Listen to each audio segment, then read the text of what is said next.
Hello, everyone, and welcome to Randy's Old Time Radio Shows. Here you can listen to your favorite mystery, suspense, intrigue, or comedy shows. You'll also find shows you thought were lost to time and shows you never even heard of. You just might find a new favorite. If you appreciate my efforts to bring you these shows, please consider leaving a comment, giving a thumbs up, and if you really enjoy these shows, please consider supporting the channel. Now sit back, close your eyes, and enjoy another Old Time Radio Show. From Hollywood, it's Dream Time.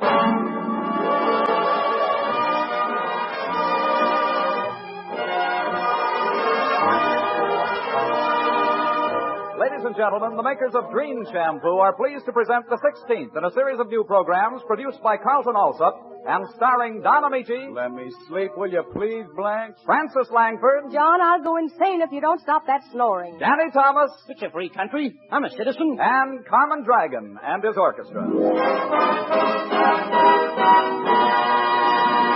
And here is your host for the evening, Don Amici.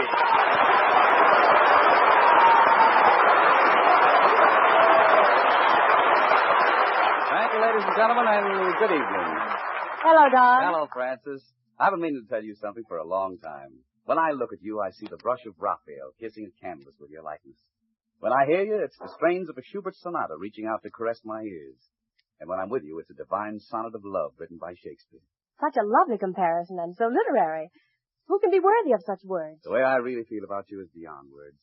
For instance, just look out of that window. Do you see those two robins on that branch with their beaks together? What do you suppose they're thinking about? Worms. Why, Danny Thomas.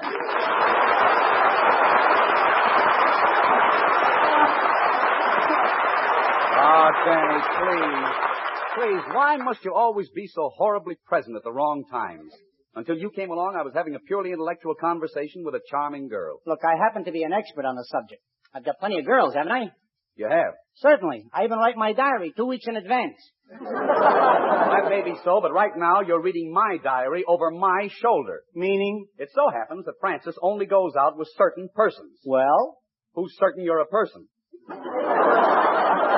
Wait, that's a pretty nasty observation. I mean, you must have heard how it was between me and June Haber before we had our big argument and she married somebody else. She must have been pretty mad at you. Mad? She was furious. She married the same guy twice. Well, you've made your little speech. Now I'll continue mine. As I was about to say, Francis, I wish you'd come over to my house tonight. Oh, I'm on to your game, Don. Trying to cut me out with Francis by discussing high-class subjects. Now, wait just a minute. You're nothing but a slick, sneaking, slinky slicker. Now, you can't say I'm a sneaking, slicker, sleeking, slicker, sleeker. Neither can you. And let me tell you something. Now, just a minute. Before you jump to any conclusions, I think you should know that I have found in Francis a kindred spirit, a true connoisseur of art. The reason I invited her over is that I want her opinion on some paintings I hung in my house. Oh, in that case, I'm sorry. All right. You see, Francis, I have a Picasso in my den and a Rembrandt in my living room, and I think the place can take one more painting. It does seem that way. How about something in oil for your dining room? Why don't you get a can of sardines? Please don't discuss things above your intellectual level. Don't be so harsh with him, Don. Maybe he does appreciate art. It so happens I do, Don. I saw the paintings in your house, and I like them. Oh, well, thanks. I especially like the one in your living room, the Three Musketeers. But tell me, is the fella in the middle supposed to have a mustache? Why, that's D'Artagnan. Certainly he's supposed to have a mustache. Ooh, I'm terribly sorry. What for? I erased it. Oh, but I can paint it back on. There's no use losing my temper. I guess you just can't make a silk purse out of a sow's ear. Oh, wait, I wouldn't say that. Remember, Don, when you met me, you won a friend. That ought to teach me not to gamble. Francis, will you sing something to soothe my shattered nerves? Certainly, Don.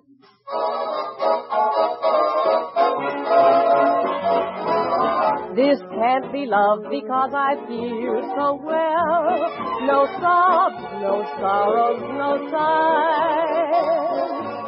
This can't be love, I get no dizzy spell. My head is not in the sky. My heart does not stand still, just hear it beat. This is too sweet to be love. This can't be love because I feel so well, but still I love to look in your eyes.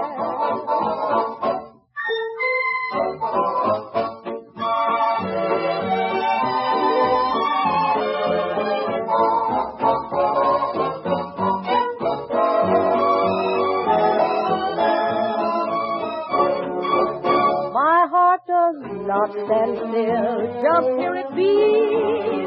This is too sweet to be love. This can't be love because I feel so well, but still I love to look in your eyes.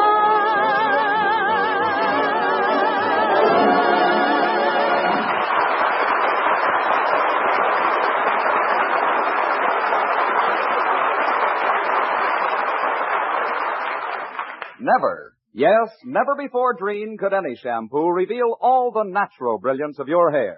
Never before Dreen could any shampoo leave your hair so lustrous, yet so easy to manage. Dreen your hair and you bring out all its sparkling highlights. Dreen your hair and you glamorize all its soft, thrilling texture. Dreen your hair and you remove all luster-dulling soap film and unsightly dandruff. And what's more, Dreen's rich whipped cream lather leaves your hair easier to set, easier to curl, easier to arrange right after shampooing. Yes, for lovely, lustrous hair, for all types of hair, use Dreen shampoo. Right.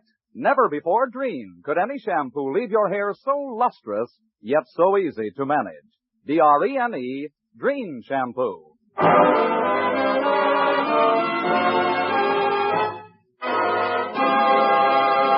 Ah, that was well done, Toby. And Francis, your song was so delightful that I'm not even mad at Danny anymore. I'm glad, Don. You really are a bit impatient with him at times. Well, it's his own fault. If he were only more conversant with the arts, we'd have more in common. He was merely trying to be helpful when he erased that mustache. Oh, it's not just paintings. If he'd read some good literature occasionally, it'd help him socially. Don, not only do I read good literature, I even write it. You can't even write your own name. What did you ever write? Why, last week alone I typed 800 pages in one day. Sent it to the editor of a national magazine. 800 pages in one day? Right. Why, that's fantastic. That's funny. That's what the editor said when he tried to read what I typed. But that doesn't mean I don't appreciate good literature. Well, apparently you don't benefit by what you read. It's because of my system. What system?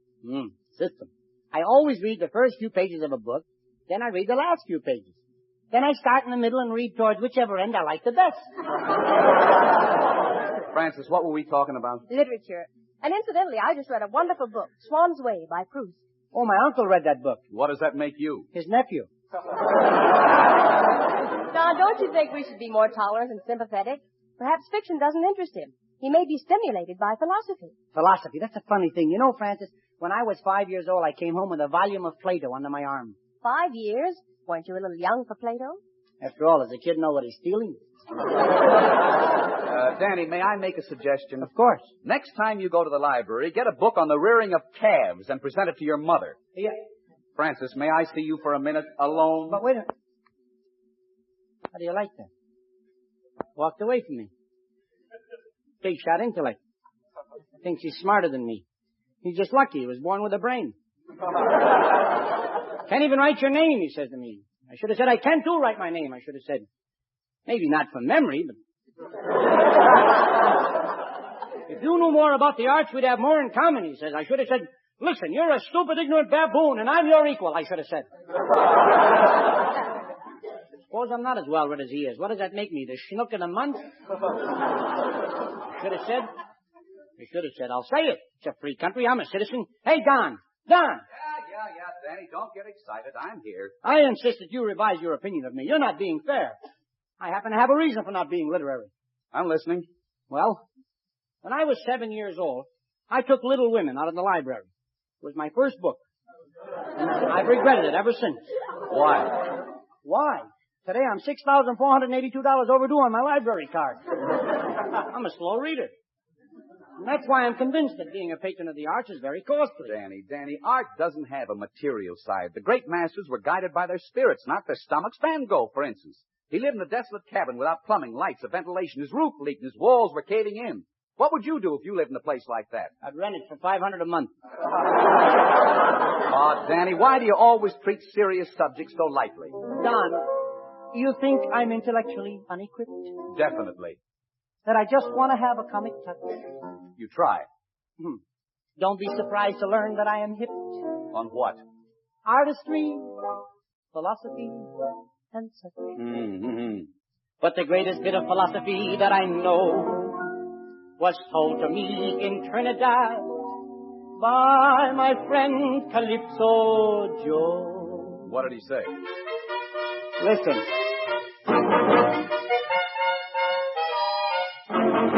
A joke is a thing that amuses many folks. They have fun. So I will continue to tell my little jokes. Like this one. Mrs. Jones had triplets one day. 2 weeks later, she had twins, they say. Don't think that your hearing has been double-crossed. It happens that one of the triplets got lost.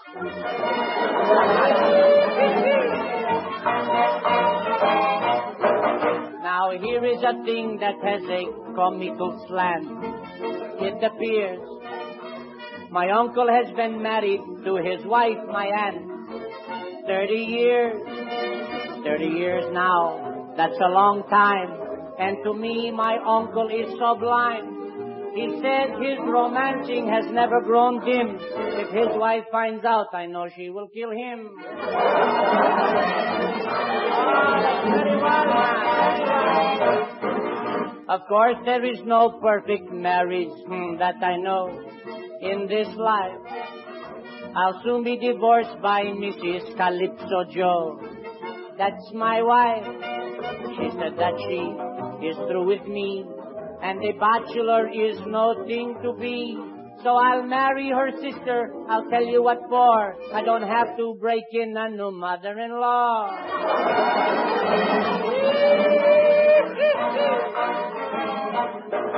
Her sister and I, we will never part. We agreed. The day I proposed to her, I was in her heart. Only me. I was feeling so all alone. So I called her on the telephone. I said, will you marry me? It will be bliss. She quickly said, yes, I would love to. Who's this? That's the philosophy of Calypso Joe.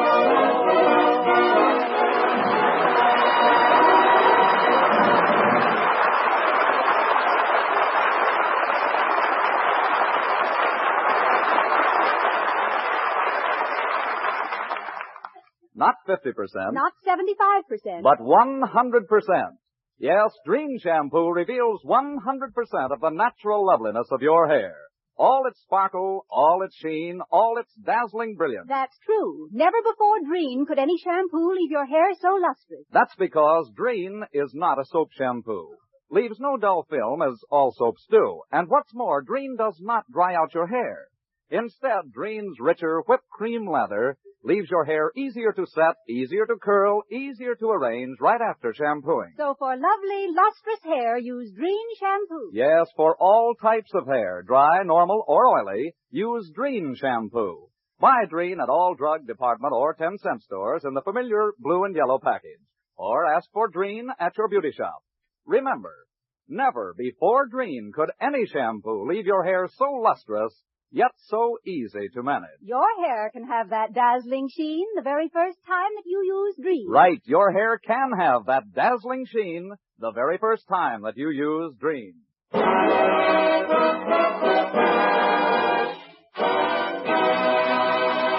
Our glamorous dream girl, Frances Langford, joins Carmen Dragon and his orchestra as she sings Night and Day.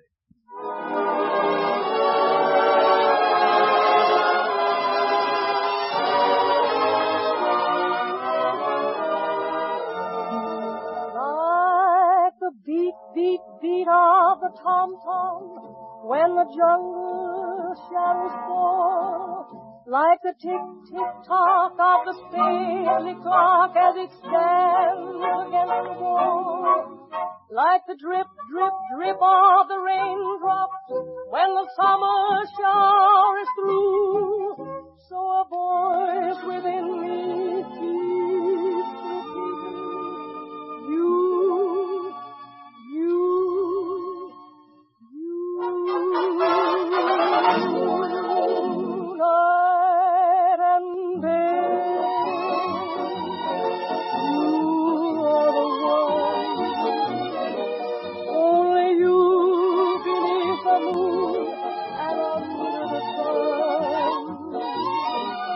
Weather It's no matter, darling, where you are. I think of you night and day and night. Why is it so that this longing for you follows wherever I go?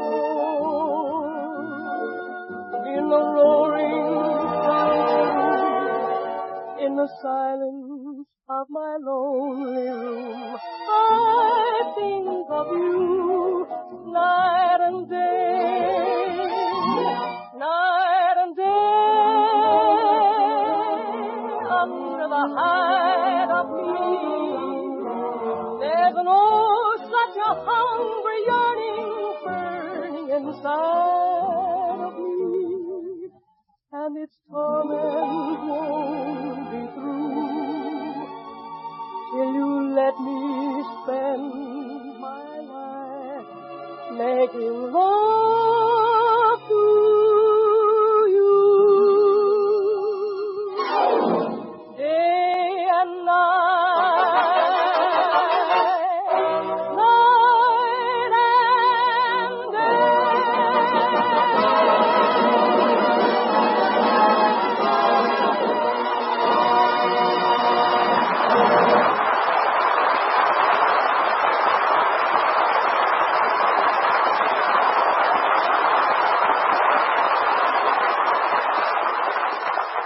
And now, Don Amici and Francis Langford as John and Blanche Bickerson with Danny Thomas as Brother Amos in The Honeymoon is Over, written by Phil Rapp.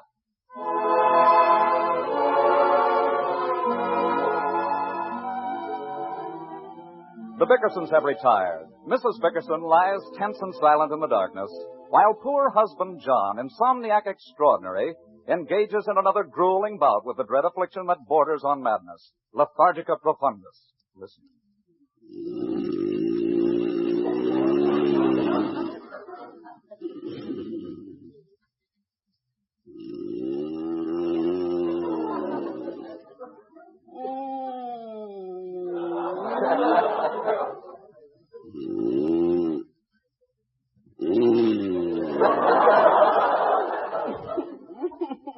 Oh, dear.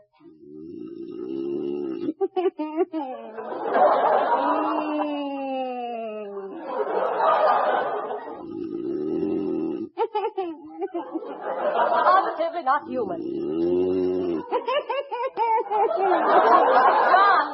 John, cut it out. Cut it out, Blanche. John, what's the matter with you? What's the matter? Nobody would believe what I go through every night of my life. I lie awake for hours listening to that groaning and grunting and whining and giggling and snoring and snarling. I'm sick of it, John. Yeah, me too. Who's doing it, Blanche? Must be that lieutenant. You're doing it. And you haven't missed a single night since we got married. Miss what? Snoring. It's unbelievable. I don't believe it. Good night, Blanche. Good night, nothing. Why doesn't somebody invent something to wake a person up when they start to snore? They don't have to invent it. I married it. Very funny. Oh, you're so funny, John Bickerson. Well, you're not going to enjoy yourself while I suffer. Get out of that silly position and sleep like a normal human being. What difference does it make to you what position I'm in? It makes a lot of difference. You can't possibly breathe right the way you're all wound up. Ugh. You've got one knee up against your chin and your head is under the pillow and one foot's hanging out of the bed. Ooh. Go on, put that foot where it belongs. If I did, you wouldn't sit down for a week. That's right. Threaten me. A lot you care that I'm on the verge of a nervous breakdown. My face is full of lines. I've got dark circles under my eyes. My cheeks are hollow. I look worse than an old witch. It's true, isn't it? I wouldn't say that. Why not, John? I'd be awake for the rest of the night. You do think it's true, though, don't you? What's true? I look worse than an old witch. You don't look worse than an old witch. Why do you emphasize worse? All right, you don't look worse than an old witch. That sounds even more horrible. Oh, Blanche, why don't you just relax and go to sleep? Stop worrying about how you look. Every woman worries about how she looks. I suppose you know I spend half my allowance in the beauty parlor. I'll have to raise your allowance. Put out the lights, will you? I'm so sick I don't think I'll live another month. What's the matter with you now? I get terrible dizzy spells and palpitation of the heart. Every few minutes I get a burning sensation and I think I'm going to dry up.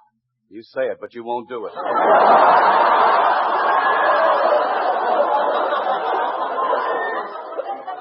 I'm sick.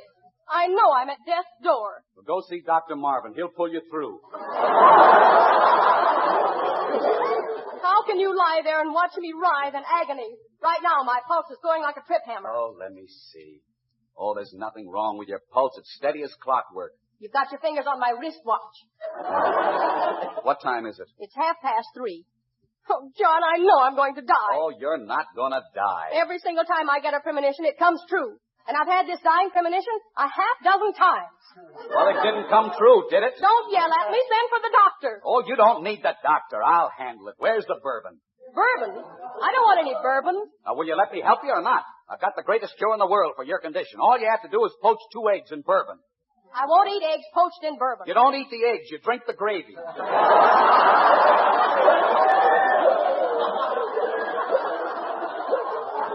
Don't you dare fix me any of your hideous remedies. All you want to do is finish me off. Well, if you don't want me to help you, stop complaining.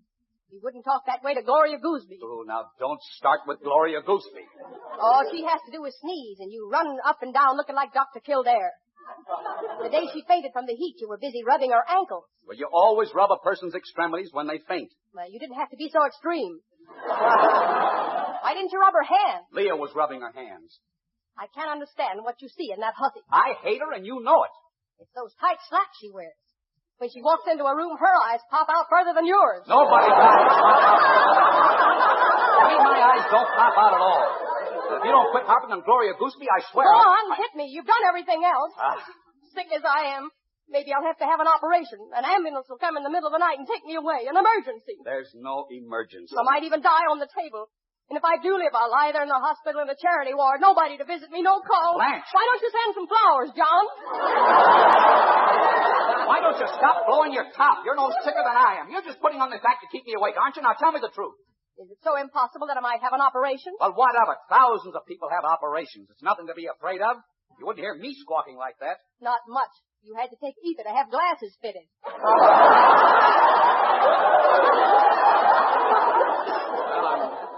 I'm very sensitive around the eyes. That is because I don't sleep enough. Oh, Blanche, why don't you put out the light? All right, John. You would have been to sleep a long time ago if you hadn't been for your snoring. Well, can I help it if I snore? Yes, you can. Dr. Marvin says there's something wrong with your pharynx. You have a very long uvula and it flutters against your palate. Why don't you let him fix it? Okay, I'll have it fixed next week. You say it, but you won't do it. Let him fix it now. What? Go on, get up and let him pull out your palate. Blanche, are you out of your mind? Do you think I'm going to let that broken-down doctor hack at my palate? He doesn't hack, he snips. I don't care if he shoots it off with a .22. Nobody's going to fool around with my palate. Well, you're going to have to do something. As it is, neither of us get any sleep. Well, why don't you have him file your ears off? I never heard of such a thing. I wouldn't argue at all if you'd just be nice for a minute. You married me because you loved me, didn't you, John? Wasn't because I had a little money, was it? No, it wasn't. And even if we had our lives to live over again, you wouldn't marry me for my money, would you, John? I wouldn't marry you for all the money in the world. See, there you go, starting all over again. Blanche, I'm so sleepy, I don't know what I'm saying. Talk to me in the morning. You said you're going fishing in the morning. Who are you going with? With my boss. Why don't you take my brother Amos along? We're going trout fishing. We don't need any worms. Don't be so smart. Tomorrow you'll wish you had him with you. I assure you I'll enjoy my fishing without Amos. Can't fish without a fishing pole. Well, I got a fishing pole. I bought a brand new one yesterday. I lent it to Amos. Well, that's fine. Then he'll be... What? Amos borrowed your fishing pole. Blanche, he didn't. You wouldn't let that sponging weasel take my brand new rod before I even had a chance to use it. He'll ruin it. He doesn't know how to fish. He isn't going to fish with it. His sink got stopped up and he wanted to clean the drain out. The drain out? That chiseling thief is using my $50 rod for a plunger? It won't hurt it. You'll never catch any fish anyway. I always catch fish. I caught him last time, didn't I? You know darn well I brought home 3 bass and 1 smelt. They all smell. Go to sleep. Go to sleep, she says. My whole life is ruined. Cleaning drains with my $50 rods. What's the matter with a piece of wire? Go to sleep, she tells me.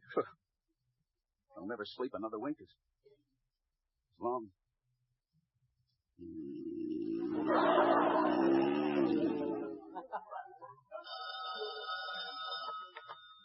Hello. The phone's dead. It's leaking. Put down that bottle of bourbon. Where's that darn phone? Be careful of the base on the telephone table. I can't see a thing. Hello. Hello, is Dr. Klinker there? Who? Dr. Klinker. Dr. Clinker. I say, is this the Peaceful Rest Home? The Peaceful Rest Home, brother? Have you got a wrong number? Jacko, this is Amos. Amos, where's my trot rod? Have you got any glue, Jacko? Glue? Oh, Amos, you broke it. You broke my new rod. I've never had a broken rod in my life. Well, don't cry, Jacko. You got one now. It was too long anyway. Why did you do it? The rod cost me $50. It's the finest rod made. Ah, cheap stuff. It snapped before I got it halfway down the drain. I'll give you the money back, Jacko. I got it right here. Where would you get $50? I sold the rest of your tackle. Oh. Good night, Jacko. That's the end of the world. Let me get back to bed before I... John! My knee. John, you didn't break the vase, did you? No, but I'll be hanged if I'm not going to now. John, that vase is a family heirloom. It's been handed down from generation to generation. Well, this is the last generation. Good night, Blanche.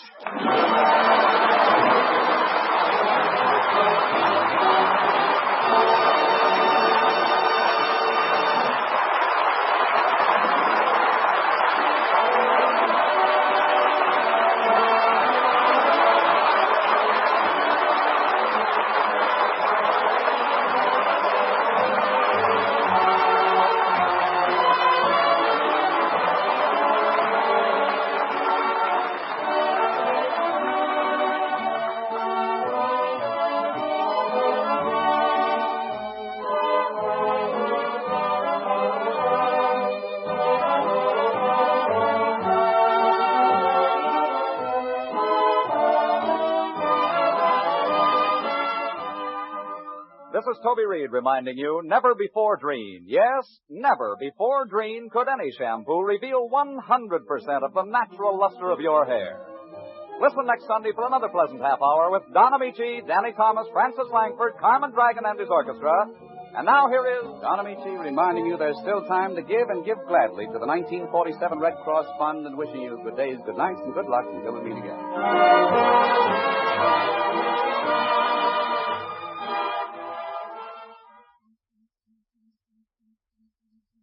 Dress your dishes and oh how they shine. Shine without wiping in half of the time and look bright. Bright. So don't you get left, get dressed. For dishes that shine even without wiping, get Brett, the greatest dishwashing discovery in 2,000 years. Brett, Procter & Gamble's sudsing miracle, makes even your nicest glassware sparkle like jewels. Towel or no towel. Get Brett in the bright green package. Remember, don't you get left, get Brett.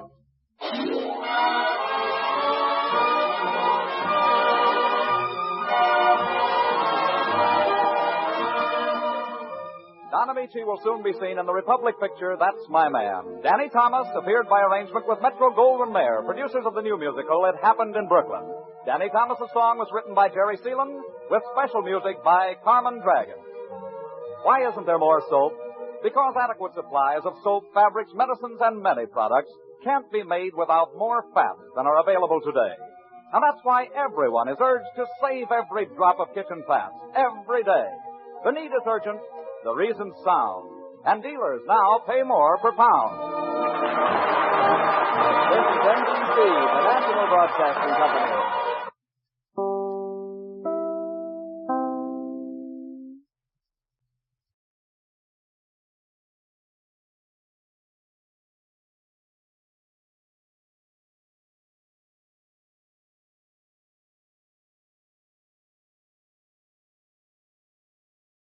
Hello everyone, Randy here. I hope you enjoyed that episode. These old-time radio shows take a lot of time and effort to clean up and convert, so you can enjoy them again. If you appreciate the work I do and want to help keep these classics alive, please consider donating to support this channel. You can find the links in the description below, and for those of you who have already donated, I really do appreciate your kindness. Thanks so much for listening, and I'll see you on the next episode here on Randy's Old Time Radio Shows.